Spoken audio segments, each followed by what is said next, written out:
Excellencies, ladies and gentlemen, but not least dear students. It is a pleasure to be here at the University of Vilnius.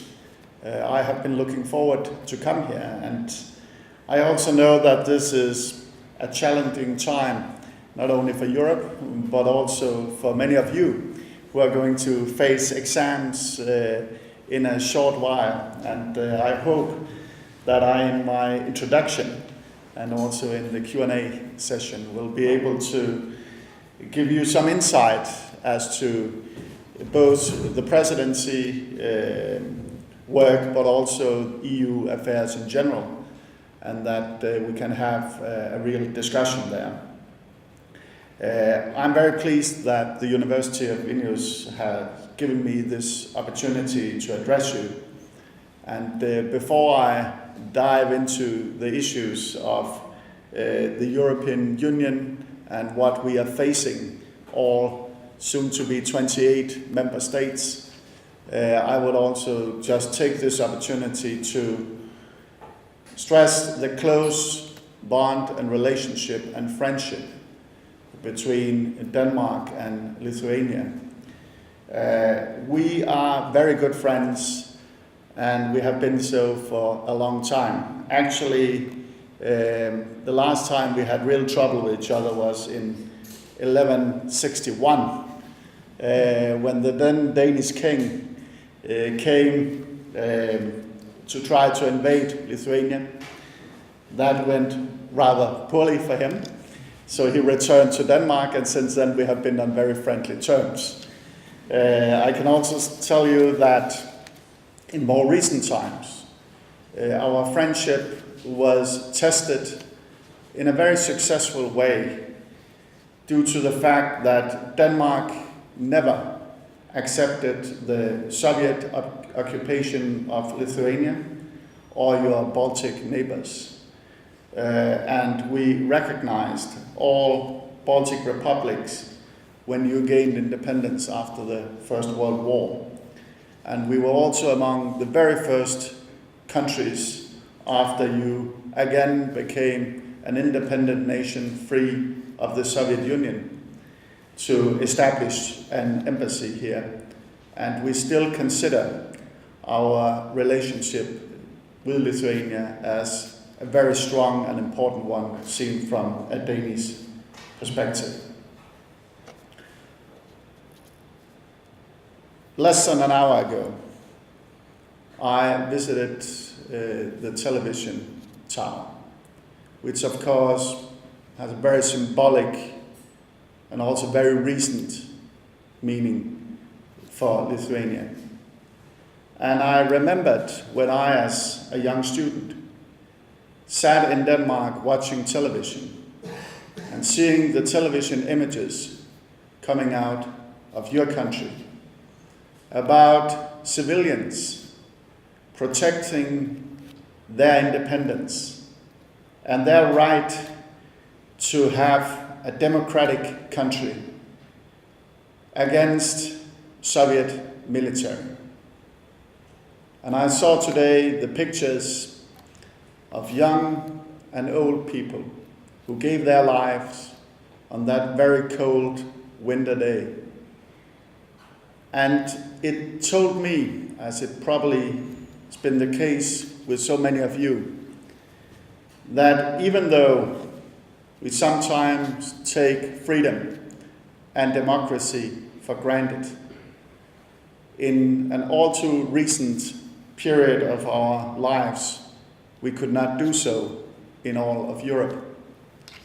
And we also saw it during, of course, the 90s, what happened in the Western Balkans, when the former Yugoslavia fell apart and hostilities began anew, where neighbors, friends, colleagues, families, who had lived peacefully together for generations, went to war with one another, and where atrocities were committed, and where their wounds are still fresh. So we know that peace and democracy is not something we can take for granted.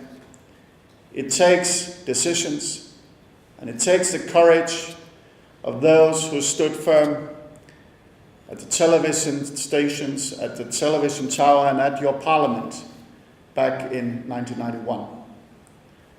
And therefore, it is also an emotional experience for me to have the chance to be here today and to meet the new young generation of Lithuania and to have the chance to address you and hear your ideas about what kind of Europe we want to see.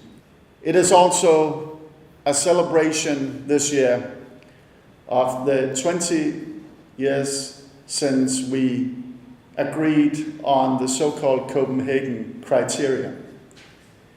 The idea that to become members of the European Union, countries had to live up to certain standards, not only in financial terms, but also when it came to democratic values, to the rule of law, to democracy.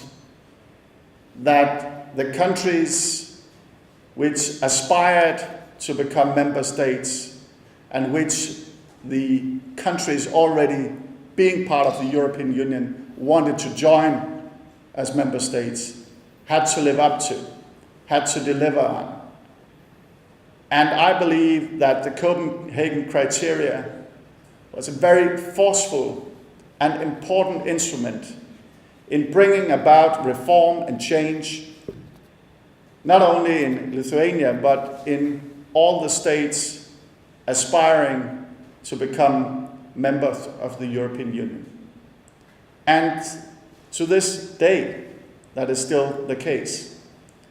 When we look towards the Western Balkans, we see that these criteria will be and remain the guideline for countries who want to become member states. And I will make the case, and you are more than welcome to disagree, but the Copenhagen Criteria and the enlargement process in itself has provided enormous momentum and potential for real reforms within economy, civil society, democratic values, the rule of law, the fight against corruption, all that combined would translate into European values.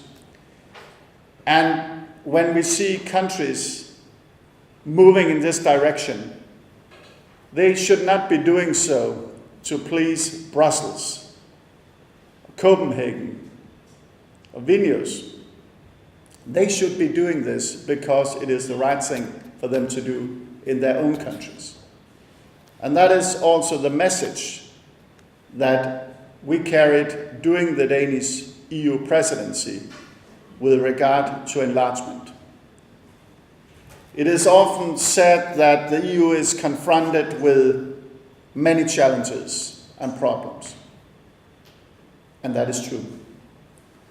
But it is equally true that enlargement is not part of the problem. Enlargement is part of the solution if enlargement is done in the right way. There are no free tickets to EU membership. You have to do your homework as a country wanting to join our family. And that is the way it should be. And some countries have seen this as tough for understandable reasons. But very recently, I had the chance to discuss this with the foreign minister of Croatia. And she has said this in other areas and in public, so I'm not making a quotation that will bring her into trouble. But what she said was that by having tough standards and criteria, and also by implementing chapters on the most sensitive issues early on in the enlargement process. What was achieved by that was that Croatia had to fulfill tough standards at an early phase in their enlargement perspective. And that made them stronger, faster, and more able to join, which we will now see them do on July the 1st of this year. And that is a testimony to the fact that countries who live up to this can join, and that enlargement fatigue has not hit the European Union. But it also sends a very clear signal to other countries in the Western Balkan area, meaning that they have to deliver. We have very recently seen tremendous progress happening at one of the most troubled areas in Europe, in the relationship between Belgrade and Pristina. It is no secret that this is one of the most difficult conflicts in Europe. But what we have seen, and what we invested a lot of time and energy in during the Danish presidency, was that we were able, as the EU, to bring the parties together. We cannot make the tough decisions for them. That require leadership in both Pristina and Belgrade. And luckily, what we saw was exactly that. That a process where we basically sent the message that there is a European perspective for Serbia and for Kosovo. But also that this can only be fulfilled if they are able to bring about peace and a normalization of their relationship. And that brought them to the table, not because of a deep, newly found love between the two capitals, but out of necessity and out of acknowledgement of the fact that the European perspective is so strong that they can put aside old conflict and begin anew. And this is urgently important because there are still a lot of conflict to be dealt with in this area. I visited students in the city of Mitrovica, where you have a lot of Serbs living in Kosovo and where you also have Albanians. They are living on each of their sides of the river, and they are not visiting each other's neighborhoods. And the bridge between the two communities is a no man's land, where Italian Carabinieri are controlling and patrolling so that there will not be interaction in form of violence. But there's also a glimmer of hope. And as usually, it comes from young people. Because what you see are young people of Albanian origin, young people of Serb origin, going to the same school. And some of their parents and grandparents said, you should be very careful to go there, because there will be young people from the other group, and you cannot trust them. So they came with a lot of ideas about how the other guys would be. And what they found out was very simple, that they were exactly the same. Same hope, same aspirations, same dreams, and also the shared idea that whatever was in the past should not block for their future. And that is one of the reasons why Denmark and other countries are supporting this school. Because it gives young people an education that they can use all over Europe and all over the world. but it also sends a message that is needed in Europe right now. Not so long ago, the European Union was awarded the Nobel Peace Prize. That was given, of course, to underline the fact that even though Europe has seen hundreds of years of conflict and war and millions of casualties, it is now not possible anymore to imagine that Germany and France will go to war with one another.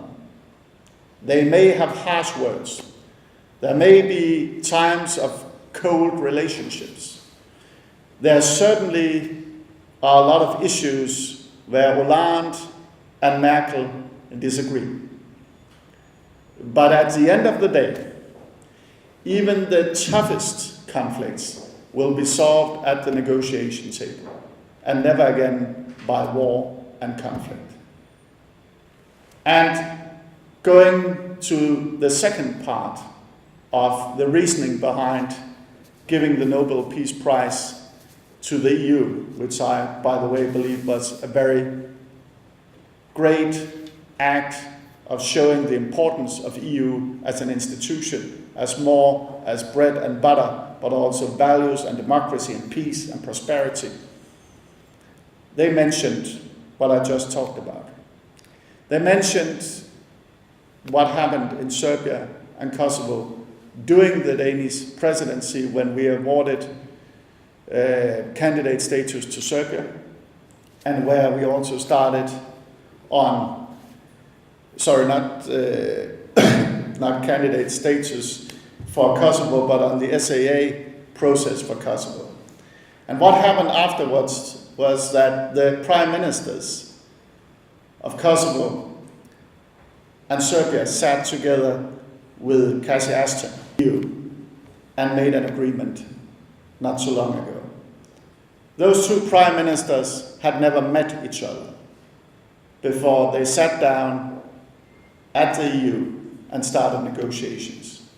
But they achieved a historical peace agreement. Now comes the tough part, though. Now comes the implementation part. And therefore, it is my sincere hope and belief, after having visited both Belgrade and Pristina a few days ago, that a plan of implementation will be enacted, and that we will see that this historical agreement will be translated into real action, and that we can set a date for opening of negotiations for both Serbia and Kosovo at the European Council meeting in June. They will have to continue to deliver both of those countries, but so will we. As a European Union, when we ask countries to do their part, we should also be willing to do our part. And that should be the underlying message. It is also true that there are other parts of the Western Balkans where the situation is less positive and more bleak. And we encourage those countries to step up reform, to engage, to make sure that the example of Croatia and what we have recently seen in the relationship between Serbia and Kosovo can be an inspiration, because these countries all share a European perspective.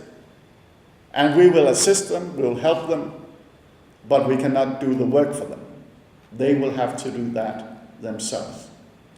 But it is very important that we send a strong message that we are willing, when they live up to the conditions, to honor our part of the deal.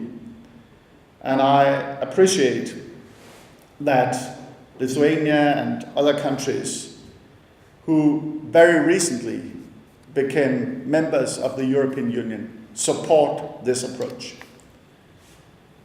It is also fair to say that the Copenhagen Criteria set a rather high standard for countries who want to become member states. But there's also a reality after becoming a member state. And therefore it is crucially important that we remember that the values lying behind the Copenhagen Criteria exist not only as the ticket for EU membership, but as the core of our conviction when it comes to the value-based family that we are part of. I'm pleased to see Lithuania working with Denmark in this respect. But I also want to say that it is important that this is also shown in practice, and there are situations where this standard must be met. The Baltic Pride being one example. I know that there's a discussion going on in the City Council on this issue. And being a former mayor myself, I know about discussions in city councils. However, I also know that the right to make a parade, regardless of your sexual orientation, is a core value in the European Union and should not be compromised. And therefore it is my sincere hope that the Baltic Pride will take place in a way that suits the values of the European Union. And I also hope that we very soon will see in the Lithuanian Parliament that proposals that could compromise these values will not gain support, because it is essential for all member states to respect and to live up to these values. That was the case 20 years ago. That is the case today. And that is also one of the reasons why Denmark will continue to work closely with all the other 27 member states, because we must remember that the values we fight for within our own countries, and also the example we show, will be looked upon in countries outside of the European Union. And therefore we can, with our example, bring about change in both a positive and a negative way. And there are young people in other parts of the world looking to Europe to see if we fulfill our promise, if we can deliver on this agenda. If you look at the Arab Spring, their young people gave their lives, just as young people did it not too far from here in 1991. And they did it out of a core belief in democracy and the chance to fulfill their dreams, not being dictated by dictators, but by democratic values and rules. The rule of law, the rule of democracy, the right to disagree, the right to have a political vision that is not shared by your president or your prime minister. And some of them may not have even given it the deepest of thoughts or have read all the books. They were not all students of political science, but they were all carrying the same message. And they gave their lives, many of them, for that. So we also have an obligation reaching beyond the European Union. And that goes for the countries close to us and countries further away. But the European Union is a value-based organization, first and last.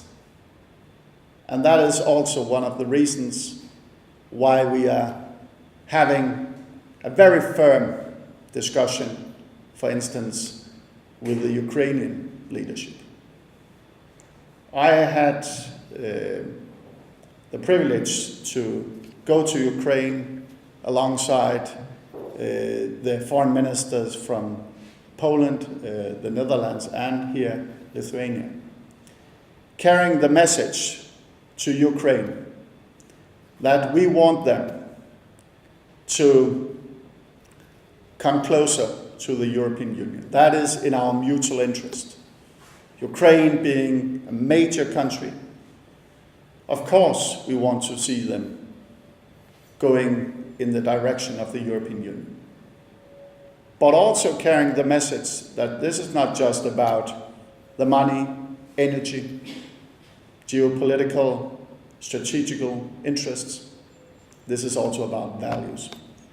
And this is about democratic reform, reform in general, and the message that selective justice is not the way to follow in Europe at this time in our history.